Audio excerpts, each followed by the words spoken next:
여러분 안녕하십니까? 호킨스 선의내과 전기업입니다. 저는 우리가 현실 이야기만 하면 너무나 외롭고 힘들고 하니까 소설 이야기, 꿈 이야기를 좀 하려고 합니다. 그리고 먼저 제가 소설을 쓰기 전에 현실에 대해서 잠깐 말씀드리려고 합니다. 이번에 여러분들께서 잘 아시겠지만 또 우리가 사랑하는 그 민경욱 의원이라고 있잖아요. 그 민경욱 의원이 올림픽 공원에서 그 부정선거에 대해서 연설을 하고 또 종로 5가에 있는 우리들도 종로 5가에서 코로나 백신에 대해 부작용에 대해서 많이 이야기를 했던 곳이 종로 5가에 있는 기독교 회관입니다. 그 기독교 회관에서 저번 주에 민경욱 의원이 부정선거에 대해서 강연을 하다가 질문 도중에 이제 뇌출혈이 일어나서 뇌경색이 일어나서 서울대학병원으로 이송되어서 정신을 잃고 그랬는데 이제 심폐소생술을 하고 서울대학병원에서 회복이 되어서 지금은 이제 정신이 약간 깨어났다고 합니다.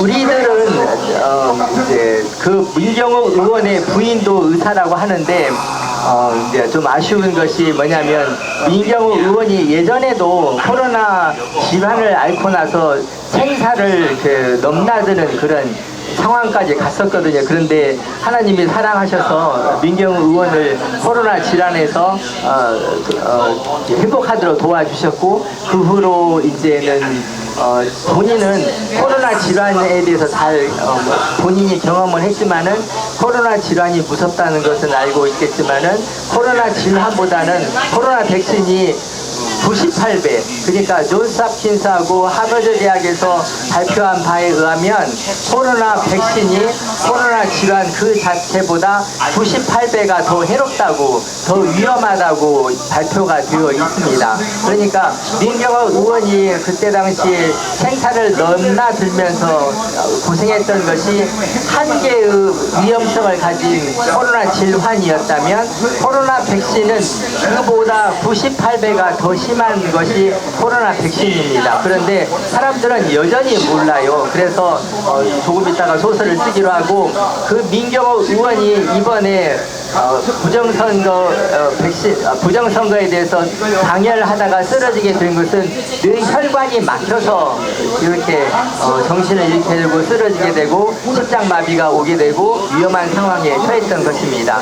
그것이 바로 민경욱 의원이 제가 생각하기에는 코로나 질환도 예전에 알았던 것이었지만은 코로나 백신을 맞았기 때문에 뇌혈관이 막혀서 그러한 상황을 앓게 된 것이라고 생각합니다. 그러니까 우리는 아직도 보고 나서는 그것이 된장인지 똥인지 모르고 경험을 해봐야 그것이 된장인지 똥인지 아는 사람들이 참 많습니다. 그래서 저쪽 밖에 있는 사람들은 부정선거가 제일인 것 마냥 이렇게 떠들고 있지만 부정선거와 함께 또 하나의 축을 이루는 것이 코로나 백신의 부작용이고 우리는 그 코로나 백신의 부작용에 대해서 지금 말하는 거고 사람들이 코로나 백신 부작용을 있기 때문에 코로나 질환보다 98배나 더 해롭고 위험한 것이 코로나 백신이기 때문에 그 백신을 해독을 하고 앞으로는 코로나 백신뿐만 아니라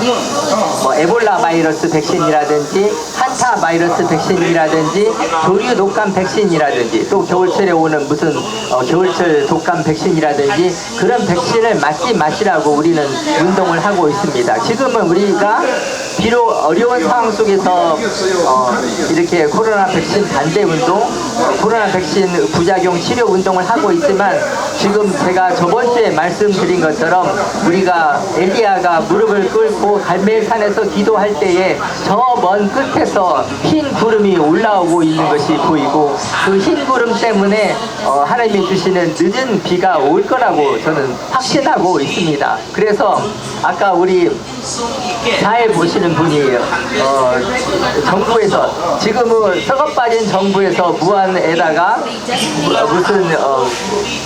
무슨 박물관을 짓겠다고 하는데 우리가 있는 자리가 서울시청 바로 앞이잖아요.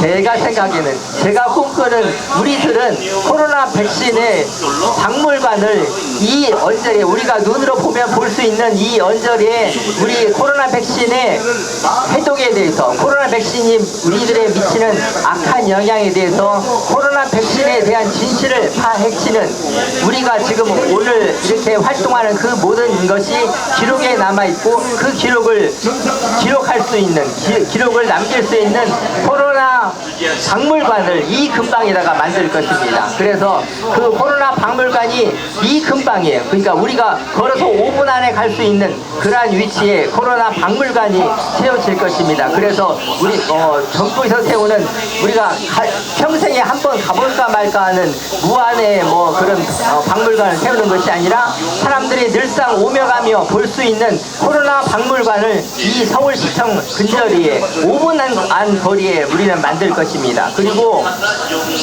서울 시내에서 제가 책에다 쓴 것이 있는데, 우리 의사들이 코로나 백신을 접종을 하고 한 번 코로나 백신을 접종할 때마다 거의 2만 원씩을 받고 접종을 했습니다. 그래서 코로나 백신 접종 기간 중에 코로나 백신을 많이 접종하고 그다음에 PCR 검사를 하고 86%가 엉터리인 PCR 검사를 해서 많은 사람이, 어떤 사람은 벤츠도 사고 건물도 사고 그랬습니다. 그러나 우리는 그 하나님 앞에 바로 서고 우리가 죽으면 하나님 앞에서 심판을 받아야 하기 때문에 그러한 일을 할 수는 없습니다. 그래서 우리가 서울에 있는 큰 병원을 인수하게 되면 그 병원에서 코로나 백신을 놓은 잘못 때문에 코로나 백신을 주사 놓고 받은 금액의 10%를 그 코로나 질환의 환자들에게 치료할 때 그 10%를 돌려주도록 하고 그러한 병원을 만들 것입니다. 그래서 비록 지금은 우리가 소설 속의 이야기처럼 들리지만은 그러한 병원이 곧 만들어질 거라고 생각합니다. 여러분, 우리가 하는 일은 머지않아 열매를 맺게 되고, 이 자리에 나와 계신 분들, 앞으로 나오실 분들이 독사의 자식들이라는 다큐멘터리 영화를 보고 또 많은 사람이 알게 될 건데, 그 코로나 질환에 대해서, 코로나 백신에 대해서 진실을 알게 되고 많은 사람이 자기들이 잘못 알았다는 것을 깨닫고 코로나 백신이 얼마나 해롭고 코로나 질환이 얼마나 그렇게 악하게 만들어지는 것에 대해서 깨닫게 될 때 우리들은 그 사람을 도울 것입니다. 여러분은 지금 앉아있는 사람들이 아니라 앞으로 깨닫게 되는 사람들을 도울 분들입니다. 여러분 힘내시고 여러분이 하고 계시는 일에 대해서 긍정적으로 생각하고 감사하게 생각하고 우리가 힘내고 나아갑시다. 여러분 고맙습니다. 아니, 공산주의를 해서 공산주의의 원리는 뭐냐면 예.